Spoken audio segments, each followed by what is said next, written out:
ഒരു roller coaster റൈഡായിരുന്നു കോളിവുഡിന് ഇക്കൊല്ലത്തെ ആദ്യ പകുതി. പല ബിഗ് ബഡ്ജറ്റ് ചിത്രങ്ങളും തിയേറ്ററിൽ പതറിയപ്പോൾ സൈലന്റായി വന്ന് പ്രേക്ഷകരുടെ മനസ്സും പ്രൊഡ്യൂസറുടെ പോക്കറ്റും നിറച്ച ചിത്രങ്ങളും 2025 തമിഴിൽ നിന്നുണ്ടായി. ആരും അറിയാതെ വന്ന വഴിയെ തന്നെ തിരിച്ചു പോയ ചിത്രങ്ങളും ഈ 6 മാസക്കാലത്തിൽ ഉണ്ടായിരുന്നു. ബോക്സ് ഓഫീസിലും തമിഴ് സിനിമ വലിയ നേട്ടങ്ങളൊന്നും ഇക്കൊല്ലം ഉണ്ടാക്കിയിട്ടില്ല. സൂപ്പർ താരചിത്രങ്ങൾ പലതും വന്നെങ്കിലും 200 കോടി കടന്നത് ഒരൊറ്റ സിനിമയാണ്. അതേസമയം മലയാള ഇൻഡസ്ട്രിയിൽ ഇക്കൊല്ലം പിറന്നത് 200 കോടി സിനിമകളാണെന്നത് ശ്രദ്ധേയം. കഴിഞ്ഞ വർഷവും കോളിവുഡിൻ്റെ സ്ഥിതി ഏതാണ്ട് ഇതൊക്കെ തന്നെയായിരുന്നു. ആദ്യ പകുതിയേക്കാൾ പണം വാരിയത് രണ്ടാം പകുതിയിലെത്തിയ ചിത്രങ്ങൾ. ഇത്തവണയും അതുതന്നെ തുടരുമെന്നാണ് കണക്കുകളും അപ്കമിംഗ് മൂവികളുടെ ലിസ്റ്റും സൂചിപ്പിക്കുന്നത്. രജനീകാന്ത്, ശിവകാർത്തികേയൻ, ധനുഷ് തുടങ്ങിയ സൂപ്പർ താരങ്ങളുടെ സിനിമകളാണ് 2025 സെക്കൻഡ് ഹാഫിലെ കോളിവുഡിൻ്റെ സ്പെഷ്യാലിറ്റി. ഇവരോടൊപ്പം ലോകേഷ് കനകരാജ്, AR മുരുകദോസ്, മാരി സെൽവരാജ് തുടങ്ങിയ സംവിധായകരും 2025 രണ്ടാം പകുതി കളറാക്കാൻ എത്തുന്നുണ്ട്. ഏതൊക്കെയാണ് സിനിമകൾ പരിശോധിക്കാം.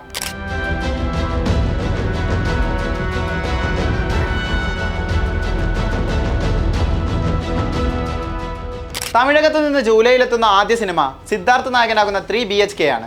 ജൂലൈ 4 പുറത്തിറങ്ങുന്ന സിനിമയിൽ ശരത് കുമാർ, ദേവയാനി എന്നിവരും പ്രധാന വേഷത്തിലെത്തുന്നുണ്ട്. ഫാമിലി ഡ്രാമ ഓണറിലെത്തുന്ന സിനിമ സംവിധാനം ചെയ്തിരിക്കുന്നത് ശ്രീ ഗണേഷാണ്. ചിത്തയ്ക്ക് ശേഷം സിദ്ധാർത്ഥിൻ്റെ മറ്റൊരു സൂപ്പർ ഹിറ്റായി സിനിമ മാറുമെന്നാണ് ട്രെയിലർ കണ്ട പ്രേക്ഷകരുടെ പ്രതികരണങ്ങൾ.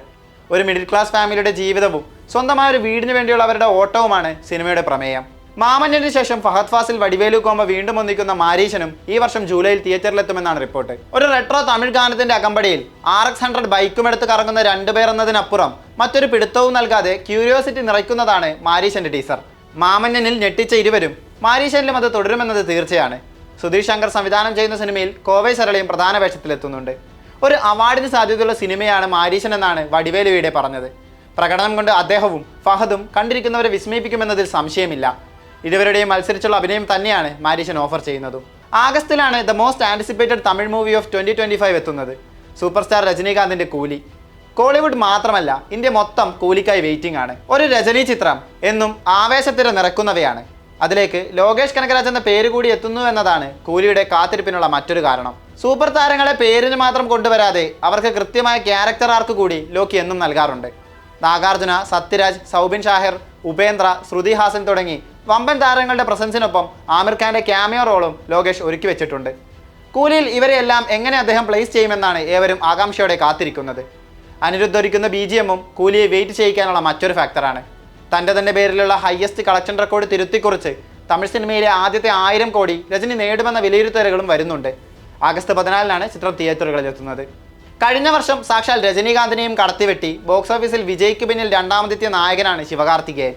333 കോടിക്ക് മുകളിൽ നേടി വൻ വിജയം കൈവരിച്ച അമരിന് ശേഷം ശിവ നായകനാകുന്ന ലേറ്റസ്റ്റ് സിനിമ മദ്രാസിയാണ്. AR മുരുകദോസ് സംവിധാനം ചെയ്യുന്ന സിനിമ സെപ്റ്റംബർ 5 തിയേറ്ററുകളിൽ എത്തുന്നത്. ആക്ഷൻ ത്രില്ലർ സിനിമയായ മദ്രാസിയിലും സംഗീതമൊരുക്കുന്നത് അനിരുദ്ധ് തന്നെയാണ്. ബിജു മേനോനും ചിത്രത്തിൽ പ്രധാന വേഷത്തിലെത്തുന്നുണ്ട്. സിക്കന്ദറിന്റെ പരാജയം മറികടക്കുകയാകും മദ്രാസിയിലൂടെ മുരുകദോസ് ലക്ഷ്യമിടുക.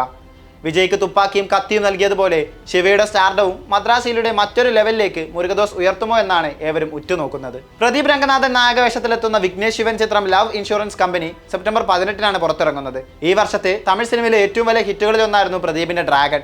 അതിനുശേഷം എത്തുന്ന സിനിമയെന്ന നിലയിൽ പ്രേക്ഷകർ ഈ ചിത്രത്തിനായി ഏറെ പ്രതീക്ഷയോടെ കാത്തിരിക്കുന്നുണ്ട്. പ്രദീപിന്റെ തന്നെ ഡ്യൂഡും ഈ വർഷം റിലീസ് ചെയ്യും. ദീപാവലി റിലീസായെത്തുന്ന ചിത്രത്തിൽ മമിത ബൈജു പ്രധാന വേഷത്തിലെത്തുന്നുണ്ട്. ധനുഷ് സംവിധാനക വേഷത്തിലും നായകനുമാകുന്ന ഇഡ്ലി കടൈ ഒക്ടോബർ 1 തിയേറ്ററുകളിൽ എത്തുന്നത്. ധനുഷിന്റെ കുബേര നിലവിൽ വൻ ഹിറ്റടിച്ച് തിയേറ്ററിൽ പ്രദർശനം തുടരുന്നുണ്ട്. മാരി സെൽവരാജിന്റെ ബൈസണും ഒക്ടോബറിലെത്തും. ധ്രുവ് വിക്രമാണ് ചിത്രത്തിൽ നായകൻ. ഒരു വിജയ് സിനിമ പോലും ഇല്ലാത്ത വർഷമാണ് 2025. കഴിഞ്ഞ വർഷം കോളിവുഡിലെ ഏറ്റവും വലിയ ഹിറ്റ് വിജയുടെ ഗോട്ടായിരുന്നു. ഈ വർഷം കഴിയുമ്പോൾ ആ പട്ടം ആരുടെ തലയിലാകുമെന്ന് കാത്തിരുന്നു കാണാം. ഈ വർഷം മാത്രമല്ല, വരും വർഷങ്ങളിലും തമിഴിൽ വൻ സ്റ്റാറുകളുടെ വമ്പൻ പടങ്ങൾ ലിസ്റ്റ് ചെയ്തിട്ടുണ്ട്. വിജയുടെ ജനനായകൻ, സൂപ്പർ സ്റ്റാറിന്റെ ജയിലർ 2, ദുൽഖറിന്റെ കാന്ത, ലോകേഷ് സിനിമാറ്റിക് യൂണിവേഴ്സിലെ മറ്റു സിനിമകൾ, ശിവകാർത്തികേയന്റെ പരാശക്തി, സൂര്യയുടെ കറുപ്പ്, വെങ്കിയാറ്റ്ലൂരി ചിത്രം തുടങ്ങിയ ആ ലിസ്റ്റ് വളരെ നീണ്ടതും പ്രോമിസിംഗുമാണ്. കാത്തിരിക്കാം കോളിവുഡിൽ നിന്നുള്ള മാസ്റ്റർ പീസുകൾക്കായി.